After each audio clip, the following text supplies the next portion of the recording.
Bagi saya berkebun itu seperti terapi. Kenapa dibilang terapi? Ketika kita masuk ke kebun, kita tuh seakan-akan kayak terjeda dengan pemikiran-pemikiran yang lain. Misalnya pemikiran yang nggak seharusnya kita pikirkan ya. Terus juga rasa cemas dan rasa overthinking itu hilang ketika kita berkebun.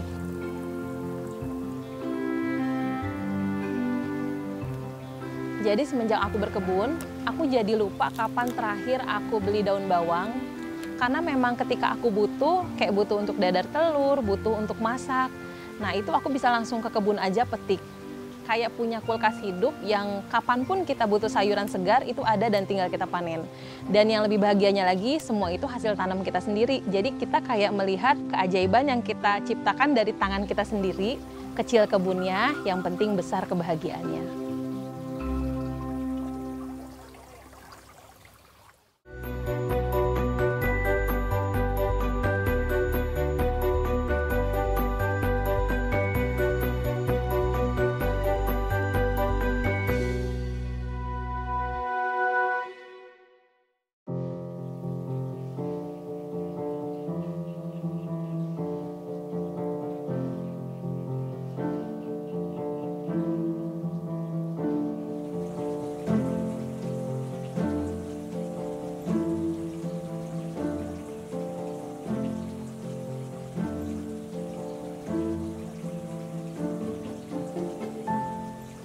Perkenalkan, nama saya Tika. Kegiatan sehari-hari saya ibu rumah tangga.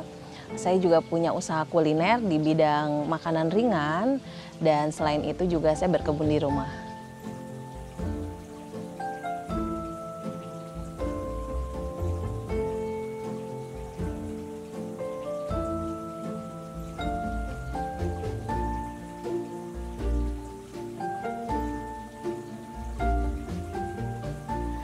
Ini kebun saya yang lokasinya di greenhouse. Saya berkebun di beberapa lokasi, ada di greenhouse ini, ada di depan, yang kebun utama itu yang tempat melon. Terus juga ada yang di rice bed, itu di halaman depan rumah produksi, dan juga ada yang hidroponik. Kebun greenhouse ini dibangun karena memang kami kan berkebun secara organik, tidak menggunakan pestisida, dan saya ingin tanaman saya juga tidak terlalu terserang hama berlebih, maka greenhouse ini saya bangun. Mungkin kalau bagi saya, kecil kebunnya tapi besar kebahagiaannya.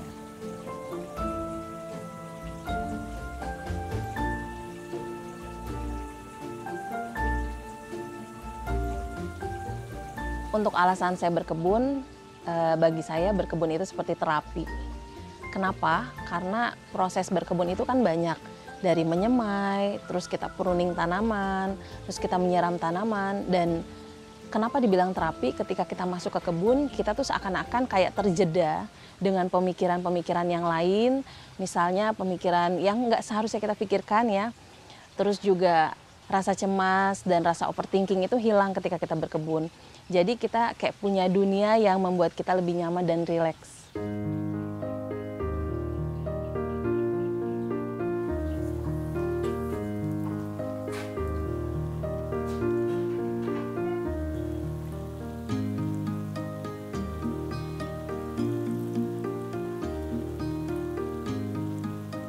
Selain saya menanam di greenhouse kan sudah saya tanami dengan di polybag.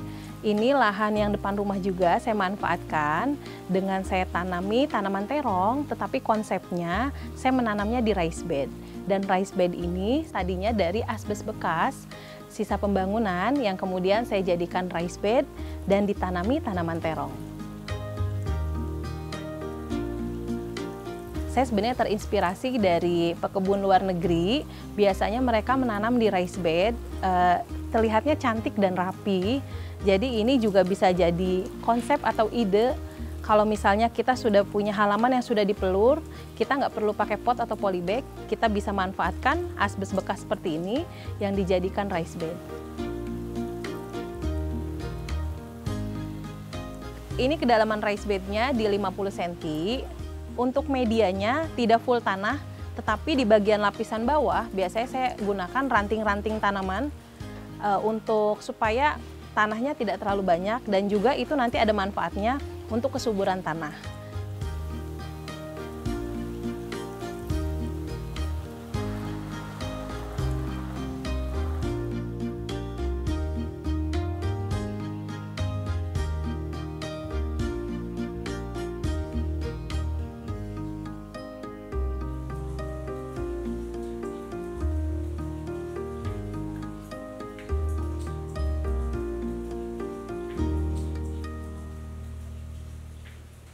Saya kan menjalankan usaha kuliner, jadi memang di usaha itu pastinya ada limbah produksi. Karena saya memproduksi kue yang memang bahan baku salah satunya itu adalah telur, biasanya saya menghabiskan 5 sampai 7 atau bahkan lebih ya, 7 kilo lebih telur setiap hari. Nah ini menjadi PR banget kemana saya harus membuang cangkang telurnya.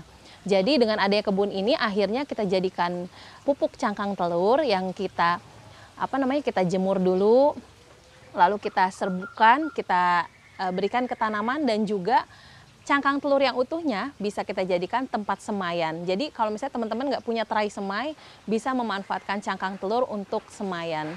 Semaian tanaman seperti sayuran itu bisa kita gunakan dari cangkang telur. Kalau misalnya saya nggak jadikan pupuk, cangkang telur itu kan pasti saya harus membuangnya. Dan itu saya juga pikirkan gitu, ini bagaimana supaya si limbah ini tetap bisa bermanfaat. Terus juga dari kulit pisangnya, saya jadikan pupuk juga, jadi ada keterkaitan antara saya produksi makanan, limbah dari produksi itu saya manfaatkan untuk kebun saya. Dan kebun saya sendiri akhirnya bisa jadi tempat refreshing, tempat ngopi santai. Kalau setelah produksi, kita bisa main-main di kebun yang kita ciptakan sendiri.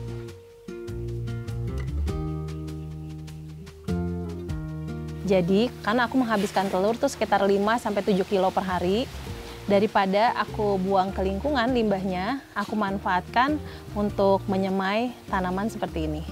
Dan sekarang aku lagi mau semai cabai.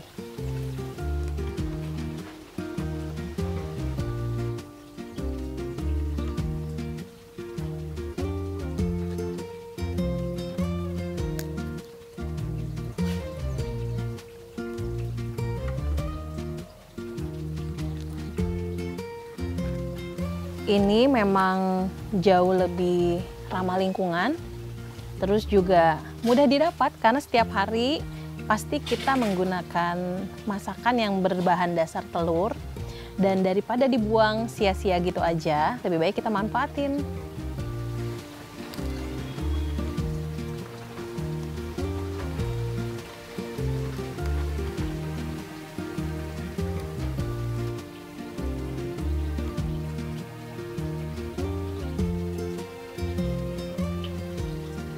Jadi kelebihan terai semai dari terai telur ini selain ramah lingkungan, dia bisa menyimpan air. Kita lihat ya, kalau sudah di-spray itu dia lebih lembab seperti ini. Jadi misalnya semaian kita simpan di sini tidak mudah kering. Semaian juga kelembabannya tetap terjaga. Nah, sekarang kita mau pindah tanam semaian yang sudah berusia 25 hari setelah semai ini ke media tanam yang lebih besar. Caranya kita ambil aja satu. Kalau mau kita pecahin cangkangnya boleh. Kalau enggak pun enggak apa-apa. Caranya kita buat lubang dulu seperti ini. Supaya dia nanti perakarannya lebih mudah, kita bisa agak kita pecahin sedikit. Gini ya. Tuh, mudah banget dipindahinnya. Kalau sudah gini, nanti perakaran dari bawahnya bisa leluasa. Tinggal kita tanam aja. Kayak gini. Dan manfaat dari cangkang telur ini tinggi kalsium, jadi bagus sebagai pupuk. Udah deh jadi kayak gini. Simple banget, bahannya mudah didapat, dan pastinya ramah lingkungan.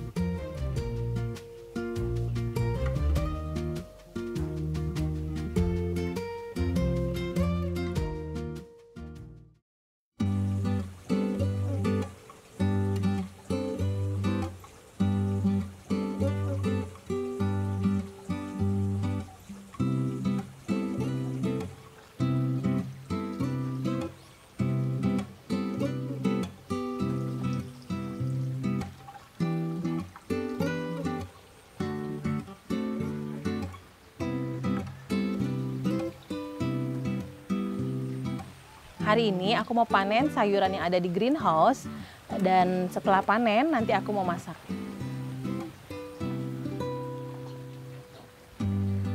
Nah, ini tanaman kale aku, biasanya aku jadikan jus atau aku jadikan salad. Hari ini aku mau panen. Kale ini aku tanam cuma di pot. Ini potnya juga nggak terlalu besar, ukuran 20, tapi terlihat lumayan subur, hijau-hijau dan pasti rasanya enak banget.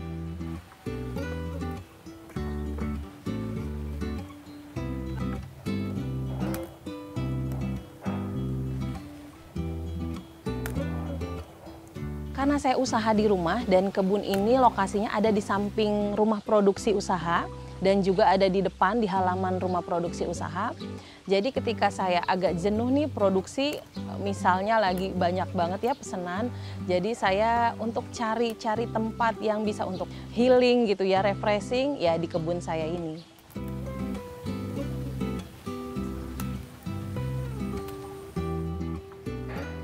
Ini kalenya, seger banget kan?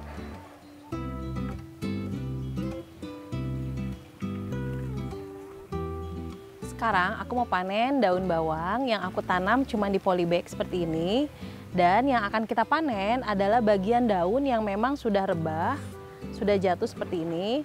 Ini sebetulnya membuat kita lebih hemat. Jadi tanaman daun bawangnya masih tetap bisa tumbuh lagi.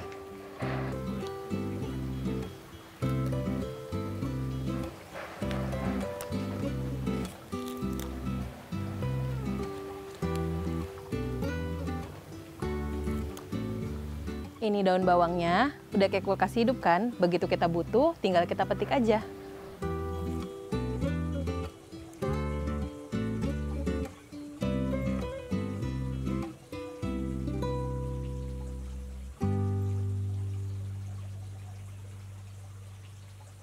Dari berkebun itu banyak banget yang akhirnya bisa kita dapat dan kita terapkan ke kehidupan sehari-hari.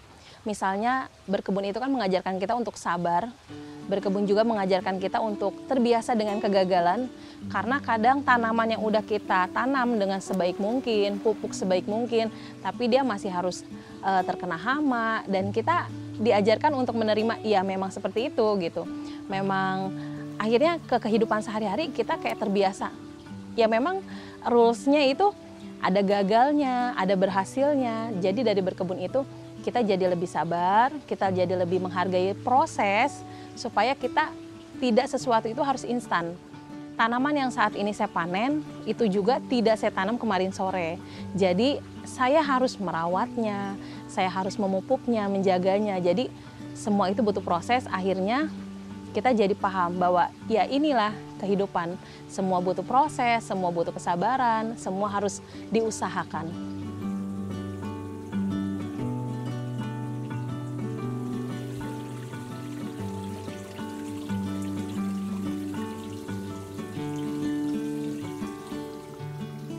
Nah sekarang aku lagi mau panen tomat, warna tomatnya udah merah, udah siap untuk dipanen, jadi kita panen aja sekarang.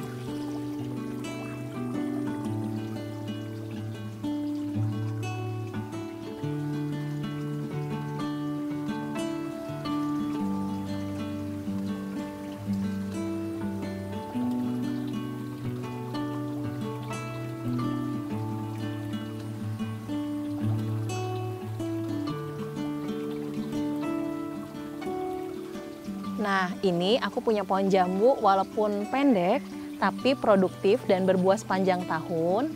Jadi sekarang banyak banget yang udah mateng, kita mau panen aja.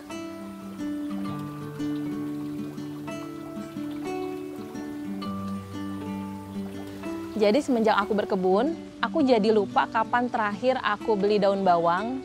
Karena memang ketika aku butuh, kayak butuh untuk dadar telur, butuh untuk masak. Nah itu aku bisa langsung ke kebun aja petik. Kayak punya kulkas hidup yang kapanpun kita butuh sayuran segar itu ada dan tinggal kita panen. Dan yang lebih bahagianya lagi semua itu hasil tanam kita sendiri. Jadi kita kayak melihat keajaiban yang kita ciptakan dari tangan kita sendiri.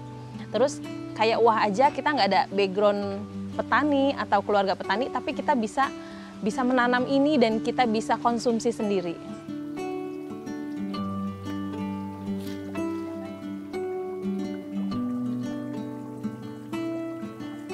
Hasil panen hari ini ada buah, ada sayur yang bisa kita olah hari ini. Ini pasti enak banget buat dimasak. Yuk sekarang kita masak.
Untuk hasil panennya sendiri biasanya kami konsumsi sendiri, tapi kalau memang banyak kita bisa kasih ke tetangga atau ke kerabat terdekat, atau bahkan kalau misalnya ada keluarga atau teman yang lagi main, kita ajak untuk panen bareng.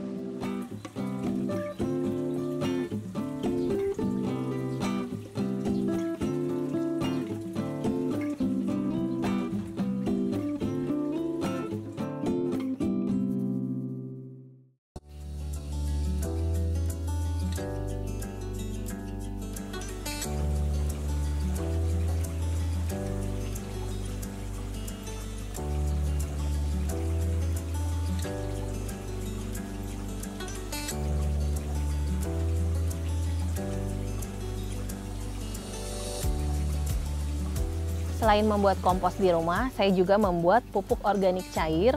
Ini terbuat dari kotoran hewan yang sudah difermentasi, lalu saya rendam. Nanti kemudian cairan ini akan saya campur dengan air biasa, seperti 200 ml, saya campur dengan sekitar 2 liter air, dan kita bisa jadikan pupuk organik cair untuk tanaman di rumah. Untuk pupuk organik cair ini direndam bisa sekitar 1 bulan lebih, dan tapi harus dipastikan kotoran hewannya ini memang sudah difermentasi, jadi sudah tidak mengandung bakteri jahat yang bisa merusak tanaman itu sendiri. Jadi kita ambil aja 200 ml. Nih pupuk organik cairnya, lalu nanti kita akan campur ke 2 liter air.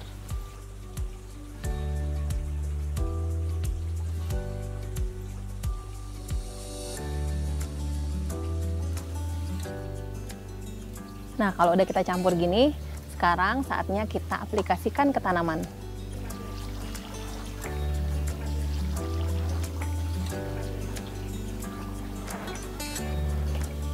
Nah, kenapa saya memilih organik? Karena memang manusia ini pemeran paling penting untuk menjaga ekosistem. Jadi bisa menjadikan ekosistem itu baik atau enggak, itu tergantung cara berkebun kita. Bisa juga jadi negatif kalau kita memang menggunakan cara berkebun yang kurang tepat atau tidak ramah lingkungan, tetapi juga kita bisa menjadi kegiatan yang sangat positif jika kita memang menggunakan pupuk dari hal-hal yang masih bersifat organik untuk menjaga ekosistem lingkungan yang baik. Apalagi kebun ini kan memang tujuannya saya menanam untuk bisa dikonsumsi oleh keluarga sendiri. Jadi saya melakukan hal-hal yang memang tidak membahayakan lingkungan, khususnya ketika saya konsumsi sayuran itu tetap aman.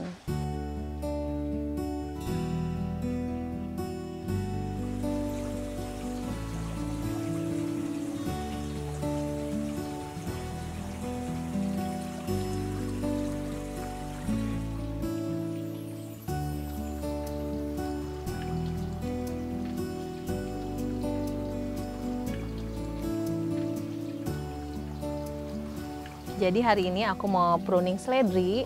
Jadi tanaman seledri ini memang nggak boleh telat panen. Nanti kalau misalnya kita telat panen, daunnya akan ada bercak coklat kayak gini atau menguning. Jadi sekarang kita akan pruning tanaman seledri yang daunnya sudah ada bercak coklatnya. Sejak berkebun ini, aku sering membuat konten yang aku bagikan di sosial media. Aku senang aja membagikan aktivitas berkebun aku di sini. Karena aku yakin sekecil apapun yang aku bagikan, kalau itu bermanfaat untuk orang lain, maka akan kembali ke diri aku sendiri. Dan manusia paling bermanfaat itu yang bisa membagikan manfaat untuk manusia lainnya. Respon teman-teman di sosial media tuh banyak banget, dan juga nggak sedikit yang nge-DM bahwa semenjak ngelihat konten aku, Kak, aku jadi mulai berkebun. Bagi aku itu benar-benar hadiah, maksudnya yang paling bikin aku bahagia kalau ada yang DM kayak gitu. Jadi kalau dia menceritakan setelah menonton konten aku terinspirasi, bahkan sampai tergerak, bahkan sampai melakukan aktivitas berkebun di rumah. Jadi aku merasa bahwa apa yang aku bagikan, hal kecil yang aku bagikan ini bisa bermanfaat untuk teman-teman di sana.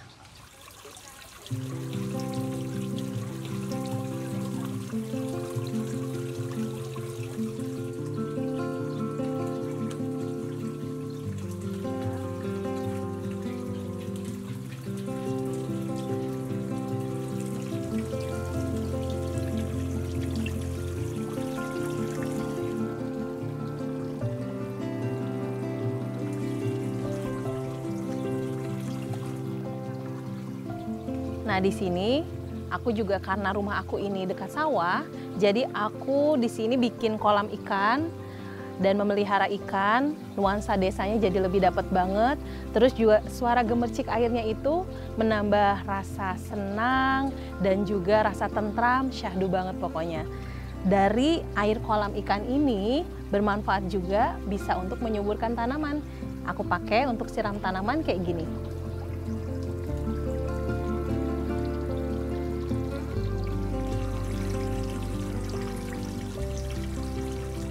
Nah, untuk teman-teman yang mau mulai berkebun di rumah, aku harap mulai saat ini niatnya itu direalisasikan dengan membangun kebun di rumah. Kebun kecil di rumah nggak masalah, yang penting mulai aja dulu. Dan juga untuk teman-teman yang masih ragu, nggak perlu ragu, berkebun itu asik banget. Kecil kebunnya, yang penting besar kebahagiaannya.